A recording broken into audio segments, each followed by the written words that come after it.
Bonjour et bienvenue à la première vidéo du chapitre Équations et inéquations du programme de 3e.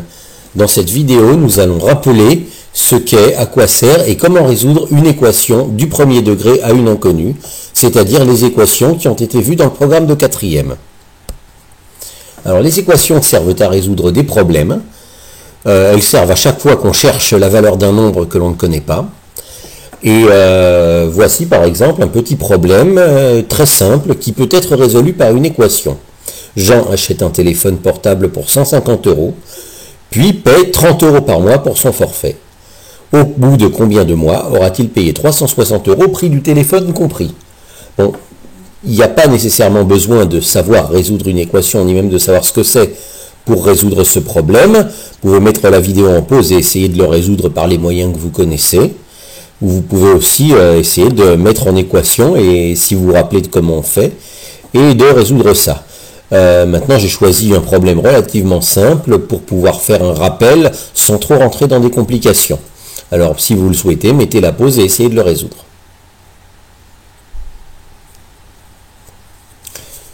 Alors, il y a un certain nombre d'étapes qu'il faut respecter lorsqu'on met un problème en équation.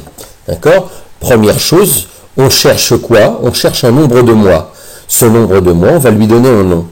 Donc, première chose, on donne un nom, le nom d'une inconnue, forcément, une lettre, à ce qu'on cherche. Voilà, on appelle M le nombre de mois cherché. M comme mois, mais on aurait pu l'appeler n'importe comment. D'accord? Donc, on va écrire, maintenant, une expression, on va exprimer en fonction de M le prix payé au bout de M mois. Donc, écrivons une formule qui nous dit combien il va avoir payé au bout de M mois. Essayez d'écrire une telle formule, allez-y.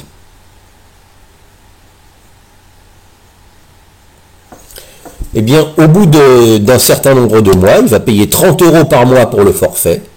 Donc, il va payer 30 fois M, 30 € fois M mois. Et il faudra rajouter le prix du téléphone, encore 150 €. Donc, le prix payé au bout de M mois, c'est 30 fois M, c'est-à-dire 30 € par mois, plus 150 €. Je vous rappelle que M représente le nombre de mois. Voilà. Voilà donc le prix payé au bout de M mois. Et d'après l'énoncé, à combien est égal ce prix? L'énoncé nous dit que le prix payé au bout de M mois est égal à combien? Ben, il est égal à 360, puisqu'on vous dit au bout de M mois, le nombre de mois qu'on cherche, il aura payé 360 €. Comment est-ce que ça s'écrit en écriture mathématique? Eh bien, il s'écrit que le 30M plus 150 que j'ai trouvé, il est égal à 360. 30M plus 150 est égal à 360.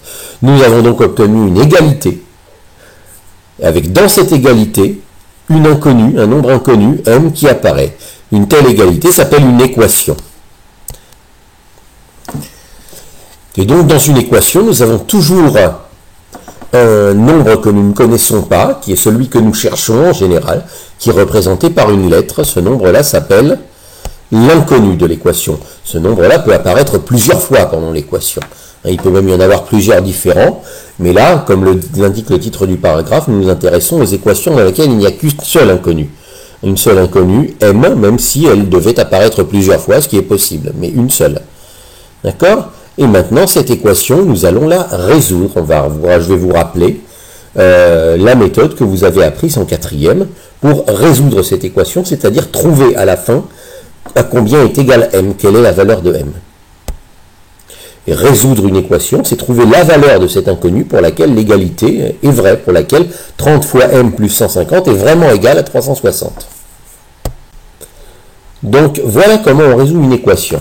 Donc, il ne faut pas perdre de vue qu'à la fin, on veut trouver combien vaut M. Donc, notre dernière ligne, tout en bas, ça devra être M égale un certain nombre. Autrement dit, je veux transformer une espèce d'égalité où le M apparaît au milieu noyé dans d'autres nombres, en une égalité où le M est tout seul de son côté du signe égal. Autrement dit, tout ce qui est du côté du M, ce 30, ce 150, il me dérange. Je ne veux plus qu'il soit là. Je veux que M reste tout seul de son côté du signe égal pour savoir combien il vaut. Et donc, je vais devoir trouver un moyen de me débarrasser de ce 30 et de ce 150 qui me gênent sans remettre en cause l'égalité. D'accord? Donc, débarrassons-nous par exemple, pour commencer, débarrassons-nous du 150, d'accord? Comment est-ce que je vais faire pour me débarrasser du 150? Eh bien, pour me débarrasser du 150, eh bien, je vais faire l'opération contraire de l'addition de 150. J'ai une addition de 150. Avec quoi? C'est quoi le contraire de additionner 150? Eh bien, c'est soustraire 150. Je fais ce petit signe-là, ce qui est affiché à droite, ça veut dire, attention, je vais soustraire 150 à cette égalité. Évidemment, je dois soustraire 150 à gauche de l'égalité et aussi à droite de l'égalité. Donc, voici ce que j'obtiens. Voilà. Ah, on écrivait ça quand on était en quatrième, quand on voulait vraiment tout détailler. Et ça, cette deuxième égalité qui vient de s'afficher en gris, eh bien, c'est exactement la première égalité que j'ai au-dessus, sauf qu'il y a un moins 150 qui est venu se rajouter à gauche du signe égal, et un autre moins 150 qui est venu se rajouter à droite du signe égal. Hein. Si deux choses étaient égales et qu'on leur retire 150 à toutes les deux, ben, ça va rester égal. Donc, la deuxième égalité est vraie aussi. Et bien maintenant, la deuxième égalité, je peux la simplifier. Comment est-ce que je vais pouvoir la simplifier? Je vais me dire, le plus 150 et le moins 150, c'est des contraires. Hein. À gauche du signe égal, ils vont s'annuler. Donc à gauche du signe égal, je ne vais plus avoir ni plus 150 ni moins 150. Il va rester 30m tout seul. Et à droite du signe égal, j'ai un calcul, 360 moins 150. Et ce calcul, je peux le faire. Je peux essayer de voir combien ça fait. Donc combien font 360 moins 150? Ça fait 210. Donc à gauche, j'ai les 150 qui ont disparu, exactement comme je le voulais. Je voulais me débarrasser du 150, j'ai réussi à m'en débarrasser, il n'y a plus de 150, il n'y a plus que le 30m. Et à droite, il m'a resté, résultat du calcul que j'ai obtenu, il m'a resté 210. Donc, mon équation s'est transformée en quelque chose d'un peu plus simple, 30m égale 210. Et je recommence, je me dis, je veux m tout seul, je ne veux pas de ce 30, je veux savoir combien vaut m. Donc, ce 30-là me gêne. Et qu'est-ce que c'est que ce 30? C'est une multiplication par 30. 30m, ça veut dire 30 multiplié par m. Donc je dois annuler, je dois faire disparaître une multiplication par 30. Avec quoi vais-je faire disparaître une multiplication par 30? Quel est le contraire d'une multiplication par 30? Bien, le contraire d'une multiplication par 30, c'est une division par 30.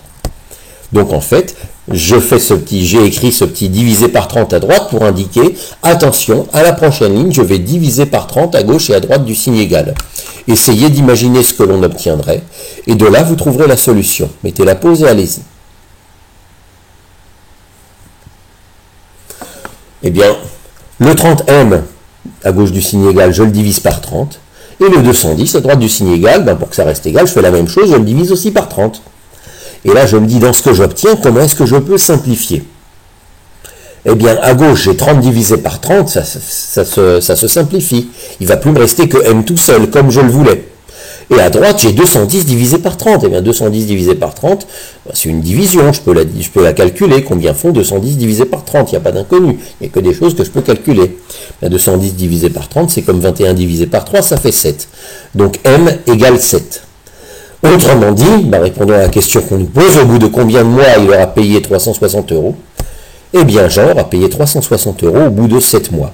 Donc, on a trouvé la valeur de m, donc on peut répondre à la question que nous posait le problème. Et là, vous avez, dans ce cadre vert, là, le modèle de rédaction d'une solution d'équation. Alors, les étapes en gris, c'est les étapes qu'on vous faisait écrire en quatrième lorsqu'on y allait vraiment étape par étape, lorsqu'on débutait, lorsqu'on a appris cette méthode. Maintenant, au niveau de la classe de troisième, on peut les sauter. On n'a plus besoin de les écrire. Vous pouvez continuer à les écrire tant que ça vous fera sentir plus sûr de vous. Puis dès que vous sentirez que vous êtes suffisamment sûr de vous pour ne pas les écrire, et bien vous ne les écrirez plus. Voilà. Donc voilà comment on résout une équation. Il ne faut pas perdre, toujours avoir présent à l'esprit que notre dernière ligne doit être l'inconnu égale un nombre. M tout seul égale un nombre qui est notre réponse. Donc faire ce qu'il faut, se débarrasser de ce qui nous gêne pour avoir que l'inconnu est égal à un nombre. Voilà, on peut vérifier d'ailleurs que lorsque je remplace m par le 7 que j'ai trouvé, 30m plus 150 devient 30 fois 7 plus 150. Et bien 30 fois 7 ça fait 210, 210 plus 150, ça fait bien 360, comme on nous le disait dans l'énoncé, comme c'est écrit dans l'équation qui est tout en haut. Donc le 7 rend bien l'égalité vraie, c'est bien une solution de l'équation.